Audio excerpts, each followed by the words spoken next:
Hey everybody, welcome to Psych 351 Psychology of Gender for summer 2025. I'm so excited to have you be members of this class and to learn and grow together as we explore this topic.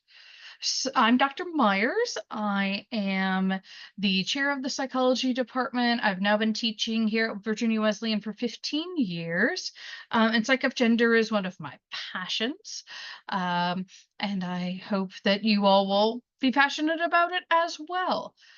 So this is just going to be a brief video to introduce you to the course and how to navigate Blackboard for this course. So this course is asynchronous online. We will never meet as a whole class.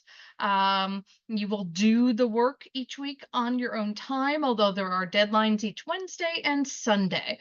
So that's to keep you on schedule, keep you going, keep you interacting with everyone else, but we never have a time that we all meet together. Psychology of gender is really important in general to understand the dynamics between people and to understand how various types of people identities intersect and interact with each other and individual people to influence group interactions. And so I like to tell this joke to start off this class. So two little fish were swimming along and they ran into an older fish. And the older fish said, "How's the water, boys?" And he swam away, and the younger fish said, "What the heck is water?" And the reason I tell that joke is because we are steeped in cultural, societal water all the time, 24/7. So we have preconceived notions about gender that we do not even realize that we have. Ideas of like which gender should do what or wear what or say what, and what are the ramifications if you violate that, right? And that can become very problematic. And so this course's job is to get you to understand the water that we're in and to critique it and analyze it. And so we're going to do that again through this asynchronous class. So this is what you'll see when you log on to our Blackboard page. First place you should start is your welcome and syllabus. There's a section on the course introduction. Once I have uploaded this video to YouTube, I will link it here. We also have last year's video there as well. You will have a link to the syllabus. This will open in a new tab. I'm going to do a separate video to go over the syllabus, so this one doesn't get too long, but the syllabus has all the details you need to know about the course. Course resources provided by the institution are here. And then there are videos that help you understand how to operate within Blackboard Ultra, because sometimes it's tricky. Information about your long-term project is included here. Again, if you watch the syllabus video, I'll break this down in more detail, but you'll always be able to remind yourself to do the steps for that right there. And then each week we'll do a module. And for this particular course, each module will cover 2 chapters from your main textbook, the Liss Psychology of Women and Gender book. So each module, as you click in, will have a whole host of things. You'll have an introduction, you'll have objectives for that particular module. You can either close out and go to the next step, or you can follow these arrows in the upper right-hand corner to go to the next thing. There are brief videos that I've done. As you can see, some of them are not that brief.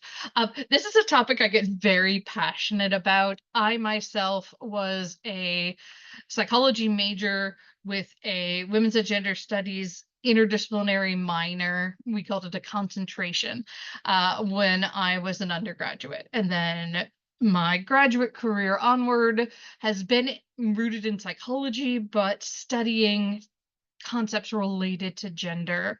And so this is a class I get really excited about, and you'll see that as some of these videos are a little bit longer. But you'll have those. What I recommend, watch those while you're doing something else or on 2x speed if you're someone who can't like sit and watch a lecture for a long time. Then you'll have your reading assignments for each chapter, each module.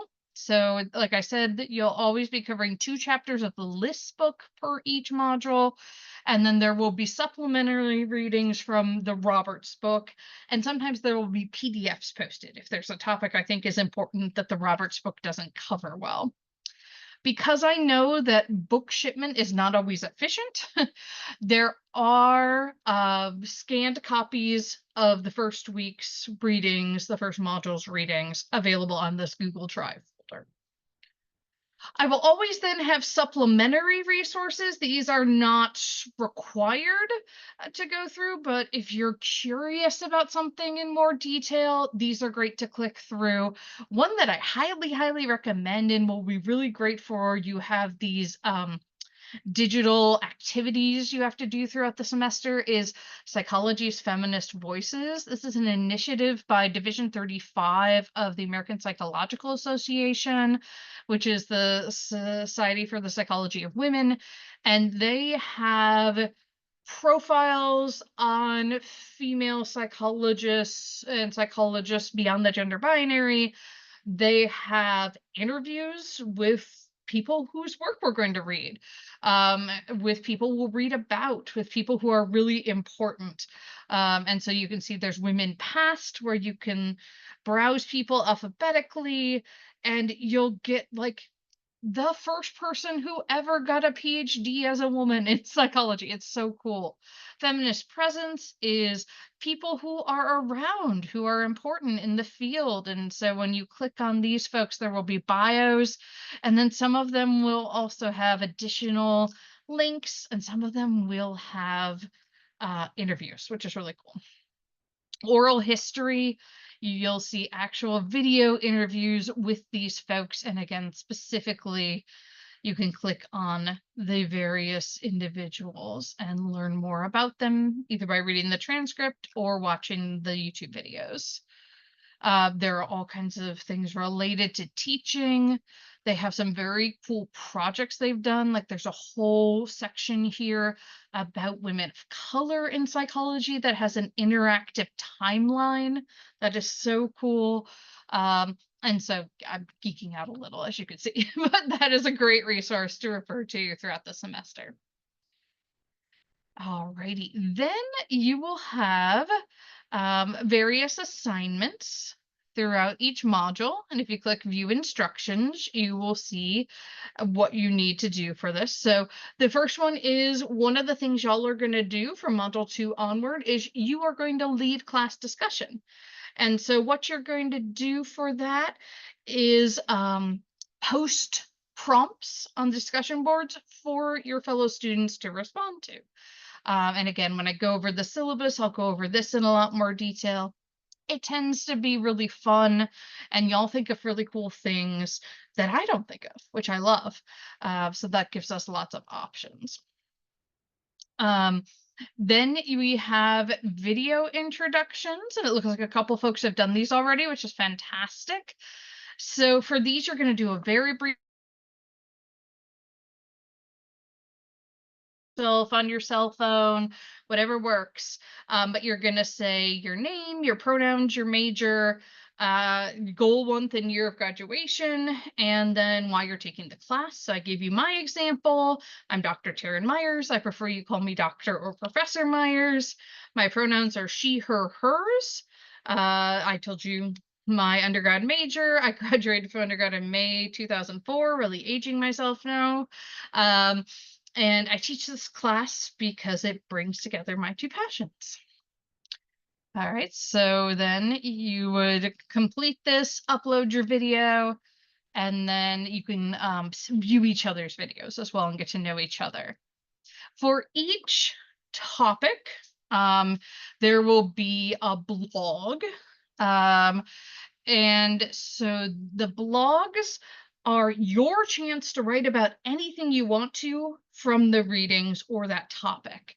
There are no prompts for the blogs. You're just going to write about something that struck you from the readings or the concepts in the readings. If you've seen an ad or a YouTube video or a TikTok video that is related, you can link that and talk about that and tie it to the readings.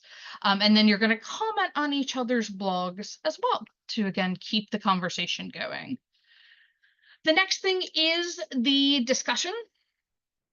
And so you'll have one discussion for each chapter, so 2 per module.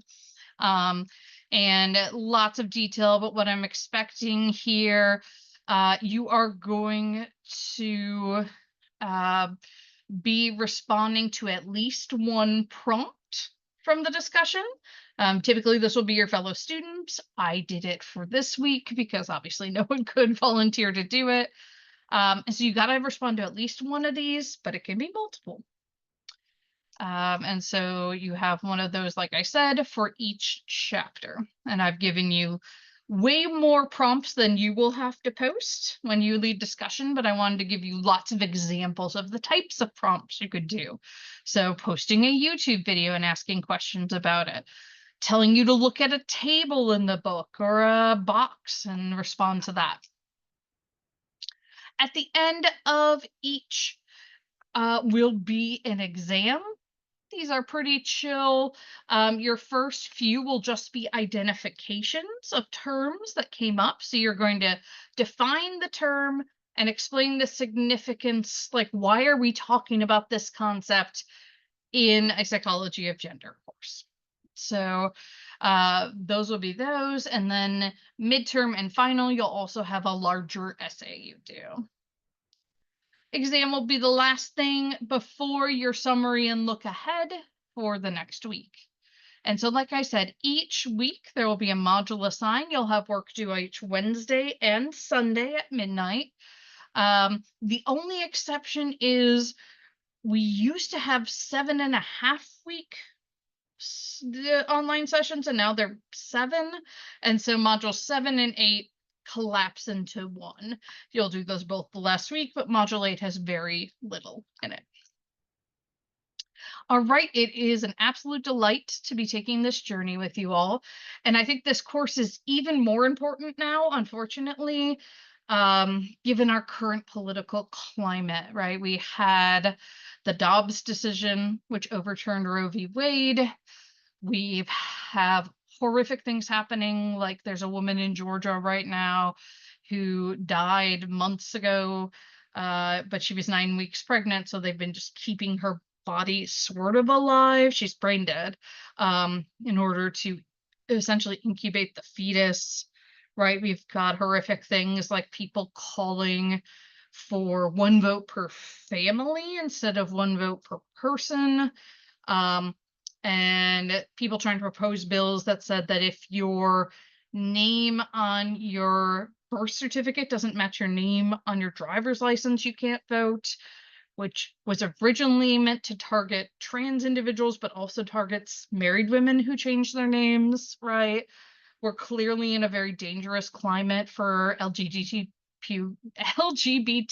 plus individuals, people of color, immigrants, right? And so a lot of the issues in this course will feel very pressing and very immediate and might make it difficult to discuss these things, but we are going to dive in and we're going to discuss it and we're going to be respectful, and think about the implications, right?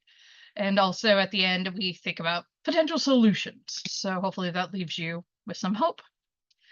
I'm very much looking forward to this journey with you. Please, please, please contact me if you have any questions or concerns about the course.